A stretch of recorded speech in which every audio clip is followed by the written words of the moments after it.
आइए।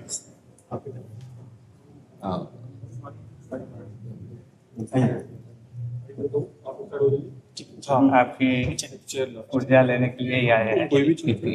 आपके दर्शन आप ऊर्जा देने के लिए आए हैं। हम अधम जीव हैं, आप कृपा करने के लिए। संत जन कृपाल होते हैं। जब भगवान द्रवित होते हैं तो संत जनों का संग मिलता है। जो प्रभु मोहि अनुग्रह कीन्हा, तो तुम आए दरस हट दीना। अपनी तरफ से आकर आप अनुग्रह करके दर्शन देने आए हैं। विराज, बैठ जा।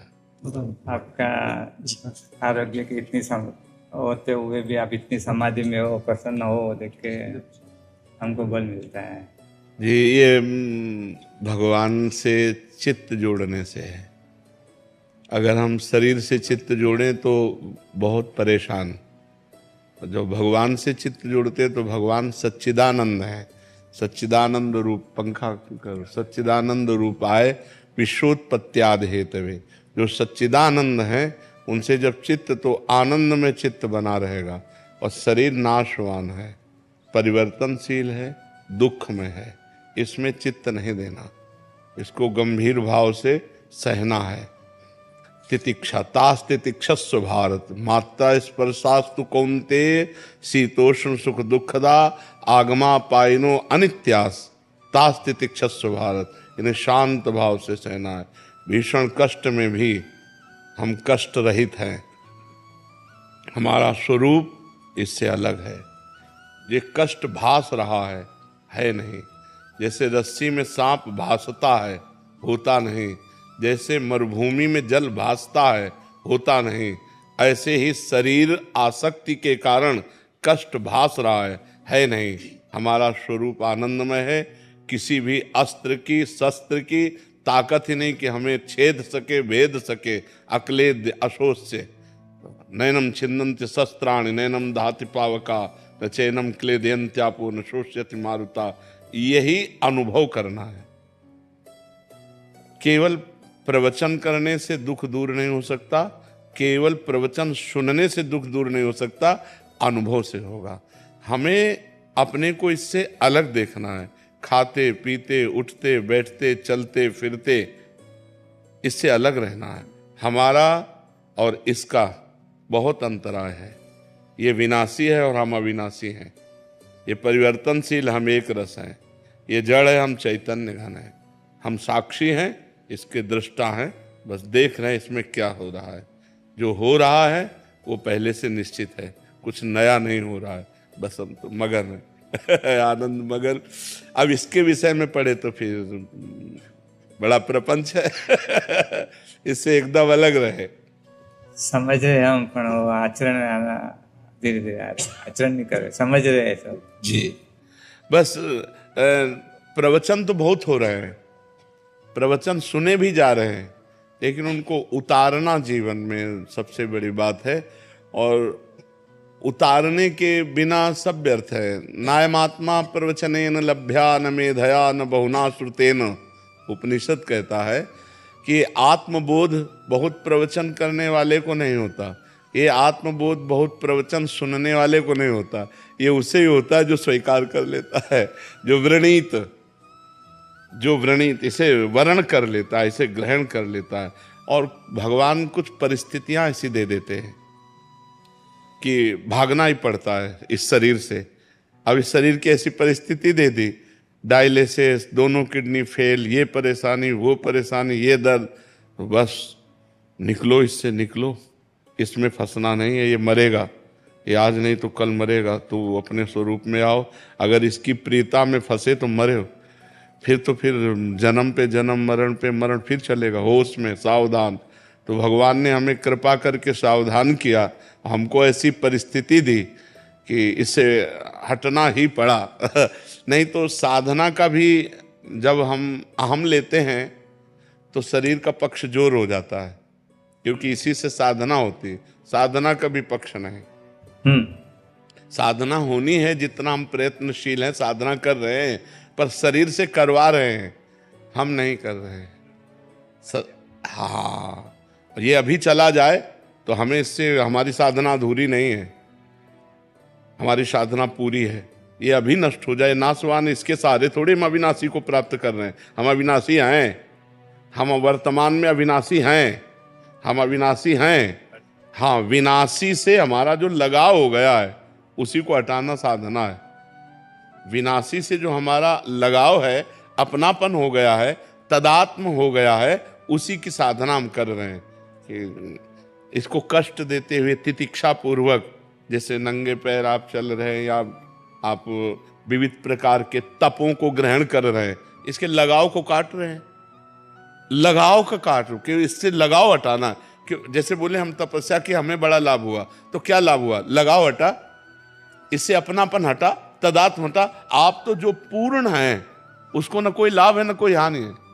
जो आप पूर्ण हैं न उसमें कोई लाभ है न कोई हानि है। साधना न होने पर कोई हानि नहीं है पूर्ण में, और साधना होने पर कोई लाभ नहीं है। तो साधना हो किसकी रही? इस लगाव को मिटाने के लिए। शरीर और इंद्रियों का जो संयोग भोगों में होकर सुखानुभूति हो रही, इसी को मिटाना है। और ये मिट गया तो सहज स्वरूप, शंकर सहज स्वरूप समारा, लाग समाधि अखंड पारा। चलते फिरते उठते बैठते हर समय सम स्थिति में जो महापुरुष है वो भगवान को प्राप्त महापुरुष है। और भगवान को प्राप्त करना नहीं है, वो प्राप्त हैं, बस ये लौट कर समझना है। थोड़ा लौटना पड़ेगा। ये जो बहिर्मुख होकर हम जगत में फंस गए हैं, अंतर्मुख होकर के बस उसे लौट कर समझना होगा। बिल्कुल वर्तमान में आप परिपूर्ण हैं, किसी साधन के फलस्वरूप परिपूर्ण नहीं है। वर्तमान में आप परिपूर्ण बस अनुभव करो, इस बात को अनुभव करो, तत्त्वम् असि, तुम वही हो, तुम वही हो जिसकी खोज कर रहे हो। जब खोजने वाले को मिला तो खोजने वाला नहीं रहा। जब खोजने वाला जिससे मिला तो खोजने वाला नहीं रहा, क्योंकि वही था, वही था। दूसरा कोई था नहीं। बस ये अनुभव हो गया तो हर समय, क्योंकि आनंदमय अपना स्वरूप है ना, और दुखमय शरीर है, तो दुखमय शरीर से आनंदमय स्वरूप की यात्रा हमारी है। जो मृत्युर्मा अमृतम गमय, जो मृत्युमय शरीर में हमारी आसक्ति है, इससे हट करके अमृत स्वरूप जो हमारा स्वरूप है, उधर चलने की यात्रा है। उधर लौटना है। अपनी जो मना कष्टान इंद्रियाणी प्रकृति स्थान कर सती, वो परमात्मा स्थान है, इनको लौटाना है। अंतःकरण को समत्व में लाना है। जहां अंतःकरण सम हुआ, संकल्प विकल्प रहित हुआ, आप मुक्त स्वरूप हो। कोई कुछ मुक्त होने के लिए कोई औषधि, कोई तपस्या, कोई साध, आप मुक्त हो, मुक्त थे, मुक्त रहोगे। भाई यही समझने के लिए जो शरीर राग है, जो भोग राग है, जगत राग है, उसी को काटना है, उसी को काटना है। जिस साधन का अभिमान कैसे नष्ट होगा? गुरुजनों की सेवा में। गुरुजनों की सेवा में जब हम रहते हैं तो जो साधन बनता है तो गुरु कृपा से बनता है। जब गुरु कृपा से बनता है तो हम उसमें है ही नहीं, हम उसमें है नहीं। और जब हम उसमें नहीं हैं तो हमको फिर ज्ञान प्राप्त होना शुरू होता है। अज्ञान तिमिरांधस्य ज्ञानांजन शलाकया चक्षुरुन्मीलितं तस्मै श्री गुरुवे नमः। तो जब ज्ञान प्राप्त होता है तो इससे बड़े से बड़ा साधन हो जाने पर भी अपने में अहम नहीं होता, और बड़े से बड़ा असाधन हो जाने पर भी उसे क्षोभ नहीं होता।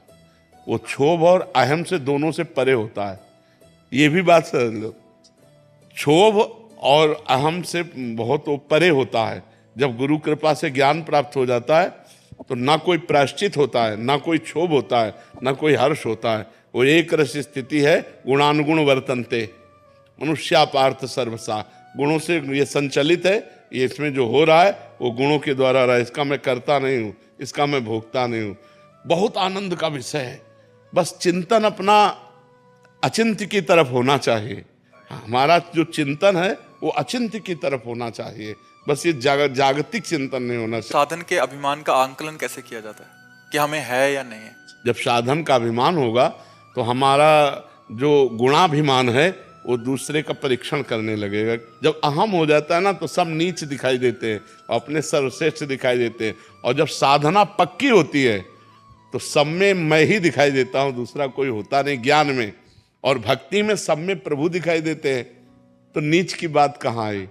अगर नीच की बात आ रही है तो गुणाभिमान है, और जब अपना मैं स्वरूप आत्म स्वरूप सब दिखाई दे या सब भगवत स्वरूप दिखाई दे तो अभिमान कैसे आ सकता है। भक्ति में मैं सेवक, सचराचर रूप स्वामी भगवंत, मैं सेवक हूँ, चराचर रूप में भगवान है, और ज्ञान में जो मेरी आत्मा है वही सब रूपों में विराजमान है, दूसरा कोई है ही नहीं। जब दूसरा कोई है नहीं तो अभिमान किससे करें। अभिमान द्वैत से होता है, और जब द्वैत ही नहीं है तो अभिमान कैसा। तो इसलिए बहुत आनंद का मार्ग है। बहुत अच्छा लगा, बहुत अच्छा लगा। जी प्रार्थना करते हैं आपके लिए कि आपका स्वास्थ्य हर दिन में करेंगे, करते ही है। बहुत बार आपका वीडियो भी हम सुनते हैं, ज्ञान सुनते हैं, तो भी ऐसे होता है कि इतने अच्छे संत है, तो हम भी भगवान से प्रार्थना करें। जो होने वाला तो आपने बताया कर्म तो करेंगे ही, तभी हम प्रार्थना करेंगे आपका स्वास्थ्य शरीर। आप संतों की प्रार्थना से ही चल रहा है, नहीं कब का मिट गया होता। हमारा चले तो हम लोग हमारी किडनी आपको दे दे। दोनों किडनी दे दे। ऐसे हम भावना बात है जी। हमारे समग्र जिन शासन में अंदर एक बहुत बड़ी तप योगी गुरुदेव है, उनका नाम हंस रत्न सुरेश्वर जी महाराज साहब है, और नामस्मरण में 18 घंटा तक और नाम स्मरण में अपने उपवास के साथ, जैन का उपवास तो खाना नहीं होता है, उबला हुआ खाली दिन को पानी पीना है, और बहुत बड़ी तपस्या उन्होंने की है। बहुत बड़ा विश्व में भी उनका तपस्या में और नाम स्मरण में, योग में खास बहुत टाइम से आपसे फॉलो कर। मैंने बताया वो हम जीवन में भी हम बाहर गए, हम अंदर आएंगे। आपने जैसे बोला तपस्या बरोबर है, वो तो निमित्त है, अंदर उतरना अपना। आपने जो बताया उसके अंदर हम थोड़ा चेंज करेंगे, आत्मा वर्गों में भी बहुत आगे चेंज करेंगे थोड़ा बहुत, और भी बात बहुत है, अभी अंदर आने का प्रयत्न करें, अवेयरनेस लाएंगे। बहुत बहुत आपका उपकार, इतना समय, एक वस्त्र खाली आप मुझे आशीर्वाद दीजिए कि आपके जैसे हम हो, बस यही बड़ा वस्त्र है। सब साधकों को एक आपकी कृपा दृष्टि मिली ना, वो हमारे लिए बहुत है। जी, इससे बड़ी चीज कोई आपका नहीं। प्यार, आपने अभी बताया कि कृपा वही बड़ी बात है, गुरु की कृपा। ये जो आपका प्यार मिला ना, हमारा हृदय एकदम आप प्यार मूर्ति हैं। का चरण स्पर्श मिल सकते हैं हमको। अरे महाराज जी, कितने उपासों में भी पद यात्रा ही करते हैं पूरे भारत भर में। खाली नहीं, इस समय हमारे जैन मुनियों ने जो हमारी संतों की परंपरा रही है, पूर्व संतों की परंपरा रही है, बहुत सांगोपांग निर्वाह कर रहे हैं। चाहे जितने देखो, पीटे भी गए, हाँ मार भी खाए, भूख प्यास भी, गर्मी सर्दी, ऐसी गर्मी में सब पूरे कष्ट सह करके अपने धर्म का पालन कर रहे हैं। हम बार बार प्रणाम करते हैं, इन मुनियों को बार बार प्रणाम करते हैं। एक्सीडेंट भी बहुत होते हैं, हाँ, हाईवे पे बहुत होता है। हर साल 10-15-25 महाराज साहब एक्सीडेंट में चले जाते हैं। बिल्कुल, उससे भी ज्यादा जाते हैं। बिल्कुल, कोई भी गाड़ी लोग, हम पैदल चलते हैं ना, तो गाड़ी ओवरटेक करके उड़ा देती है। साइड में चलते हैं तो भी उड़ा देती है। मैंने उनका उड़ाने का भाव नहीं है, पर हाँ कंट्रोल बिगड़ गया, कंट्रोल नहीं रहते। मैंने उनको जल्दी जाना है हर आदमी को। जी जी। तो इससे हर साल बड़े गच्छातिपति से लगा के 25-30 साहब साधु साधु दोनों, पर बहुत खराब इससे उनका मौत होता है एक्सीडेंट में। एकदम चले गए तो आंदा नहीं, पर जो चले नहीं गए, बीच में रहे ना, तो फिर उसको दर्द सहन करना बहुत कठिन। तो भी हमारे विहार हमने रोके नहीं, चालू संभाल के चलते हैं। पैदल में वो पैर के साइड में चलते हैं। लोग दारू पी के गाड़ी वाले कांच की बाटल फेंक देते हैं, तो लगते हैं विहार में। तो, हाँ, तो इसलिए हम थोड़ा रोड पे चलते हैं। मलाई वाला रोड रहता है ना, वहाँ चलते, वहाँ रहता है तो गाड़ी का ये रहता है। तो हमारे वडीलों ने बोला कि पैर में कपड़े के पहन के अपन चलना, अपन साइड में चलो, वो आलोचना दे देंगे। ये आत्मा विराधना बड़ी विराधना। बिल्कुल, बहुत उपकार आपका। आपका ब्राह्मणी मंडल भी जबरदस्त है। हाँ,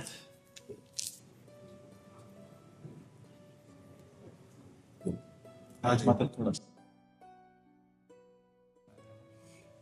बहुत सुख मिला, थोड़ा जगह दीजिए। बहुत टाइम दिया आप, सेवा करते रहिए, आज्ञा पे रहिए। जी जी। हाँ, आप प्रणाम करें। संत भगवान को